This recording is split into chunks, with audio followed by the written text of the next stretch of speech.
बिस्मिल्लाहिर्रहमानिर्रहीम। अस्सलाम वालेकुम नाज़रीन, आप यूट्यूब चैनल देख रहे हैं। मैं इमरान खान हूँ।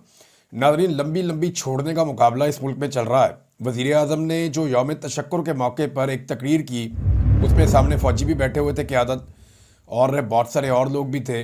वज़ीर आज़म ने बहुत अजीब अजीब बातें कर दी। यानी मैं लुबे लुबाब उसका आपके सामने रखूँ कि उसकी टाइमलाइन क्या थी, वज़ीर आज़म क्या कहना चाह रहे हैं। वो कहते जी एक सिक्योर फ़ोन था जिसके ऊपर किसी को पता नहीं चलता। सिक्योर फ़ोन था कि वो रब्ता आप करें तो दुश्मन तक बात नहीं पहुंचती। वो कहते नहीं, वहाँ पे 2:30 बजे रात को मुझे आर्मी चीफ ने बताया कि भारत ने बैलिस्टिक मिसाइल चलाए हैं नूर खान एयरबेस पे। बाकी सारी तफसीलात मुझे बताएं।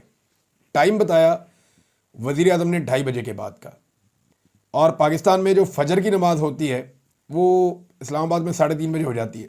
यानी आजकल गर्मियों का दौर है तो बहुत जल्दी सुबह फजर हो जाती है अज़ान। तो बताते हैं 2:30 बजे ये हुआ, उसके बाद 3:30 बजे आपको पता है फजर हो जाती है। और फजर के बाद वो कहते हैं मैं चला गया स्विमिंग पूल में नहाने के लिए। अब अंदाज़ा करें कि आर्मी चीफ वज़ीर आज़म को कह रहा है कि जनाब बैलिस्टिक मिसाइल्स आ रहे हैं, एयरबेस के ऊपर भी आकर गिरे हैं और जगह जगह जो है वो टारगेट किया जा रहा है, लगातार ड्रोन्स आ रहे हैं। तो जवाबी कार्रवाई की इजाज़त मांगी होगी, या इजाज़त क्या मांगनी है, यहाँ तो इजाज़त तो नहीं होती, बताया ही जाता है। बहरहाल फजर के बाद वही वज़ीर आज़म जिसको ये पता है कि बैलिस्टिक मिसाइल्स आ रहे हैं वो नहाने चला गया स्विमिंग पूल में। मैं शहबाज शरीफ के बारे में आपको एक बड़ी क्लियर बात बता दूं कि अगर कोई शख्स अपने साये से भी डरता है ना, तो ये मैं जिम्मेदारी के साथ कह रहा हूं कि वो शहबाज शरीफ है, क्योंकि ये मैं ज़ाती तौर पे जानता हूं। नवाज शरीफ ज़ाती तौर पे बुज़दिल आदमी नहीं है, वो चीज़ों को फेस कर सकता है। गोली वोली चल जाए, कोई मामला हो तो वो वहाँ पे खड़ा भी हो सकता है और सामना भी कर सकता है, ये मैं जानता हूं। लेकिन शहबाज शरीफ अपने साये से भी खौफजदा होने वाला आदमी है। एक नहीं, मैं 1 दर्जन वाक़यात जानता हूं कि मैं कवर करता रहूं शहबाज शरीफ को बतौर वज़ीर आला पंजाब। तो ये बहुत डरपोक है शहबाज शरीफ साहब। तो ये जो इन्होंने कहानी सुनाई कि मैं स्विमिंग पूल में नहाने के लिए चला गया, अब ये 2 वजूहत हो सकती हैं। या तो इनको असल बात पता थी कि इनके ऊपर अटैक होना ही नहीं है, या वो अटैक है जो महदूद होगा, या फिर इन्होंने ये कहानी सुनाई। वो कहते स्विमिंग पूल में चला गया, वहाँ पे मुझे आर्मी चीफ ने बताया कि जी भारत अब कह रहा है कि सीज फायर कर लिया जाए। आप देखें कितनी लंबी छोड़ी है कि सारी टाइमलाइन ही बेड़ागड़क करके रख दी। अमेरिका को जो पहली दरखास्त गई थी 9 बजे, यानी जो रिपोर्ट हुआ अभी तक अमेरिका से कि पाकिस्तान टाइम के मुताबिक सुबह 9 बजे।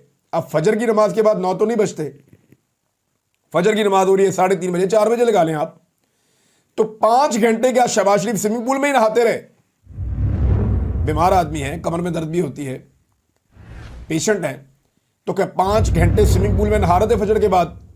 जब फोन आ गया आर्मी चीफ का कि जनाब अब, और जो जंगबंदी होती है उसका ऐलान कौन करता है? Donald Trump. डोनाल्ड ट्रंप ऐलान कब करता है? शाम को 5 बजे के करीब, 5-6 बजे के करीब शाम के वक्त यह ऐलान होता है कि जंगबंदी हो गई जी। और डोनाल्ड ट्रंप के ऐलान करने के बाद फिर सारे बार बार कहना शुरू हो जाते हैं, भारत की जानिब से आ जाता है, फिर साग डार कह देता है। अगर शहबाज शरीफ को सुबह फजर के बाद पता था, फजर के बाद तो पाकिस्तान जवाब देना शुरू कर रहा था। यानी फजर की नमाज के बाद जब रोशनी निकली, सुबह सादक हुई, तो पाकिस्तान ने मिसाइल चलाना शुरू किए। पाकिस्तानी एयरफोर्स ने दिन की रोशनी में कार्रवाई करना शुरू की। तो सारी की सारी टाइमलाइन वो ऊपर नीचे कर दी शहबाज शरीफ ने, अपनी कहानी सुनाने के चक्कर में, अपने स्विमिंग पूल की तैराकी के चक्कर में सारा काम खराब कर दिया पकड़ के। अजीबो गरीब पैसे ये लोग हैं, अपना क्रेडिट लेने के लिए बने बनाए गेम का बेड़ा गर्क कर देते हैं। अब आर्मी के ऊपर भी लोग सवाल उठाएंगे कि जनाब ये क्या चल रहा था, क्या वाकई में ये लड़ाई हो रही थी? ये लोग सवाल उठाएंगे ना।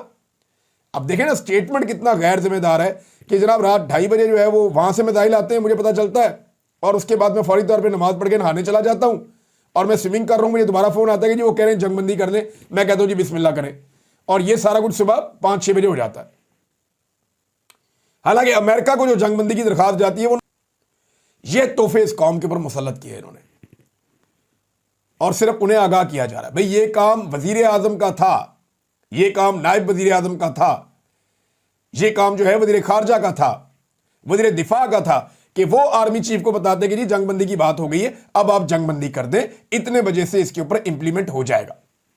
5 बजे शाम को जंगबंदी हुई है जब डोनाल्ड ट्रंप ने इसकी अनाउंसमेंट की है। बहरहाल कहानियां सुनाई जो एक के बाद एक कहानी, लगे हुए गप्पे छोड़ने के लिए, मारो जितनी गप्पे दिल करते हैं। नाज़रीन, एक स्टोरी जो है वो इमरान खान साहब के हवाले से गर्दिश कर रही है, मैं आपको पहले भी बता रहा था और अब नजम सेठी साहब ने भी कहा।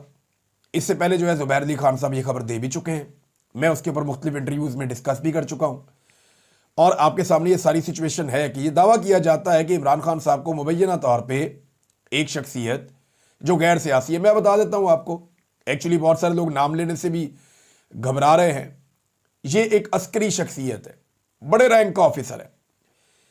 ये मुबैना तौर पे, यानी जिन लोगों ने एक स्टोरी दी है ना, मैंने उनसे रब्ता किया, मैंने कहा मुझे बंदा बताएं आप, तो बंदा पता चलता है जी कि ये अस्करी आदमी है और ये बड़ा ओहदेदार है, तगड़ा फौजी। ये इमरान खान साहब से जाके जेल में मिला, इसने इमरान खान साहब को पूरी ब्रीफिंग दी जंग के ऊपर, जैसे वजीर आजम को ब्रीफिंग दी जाती है। नजम सेठी ने ये लफ्ज इस्तेमाल किए। अच्छा, मेरे पास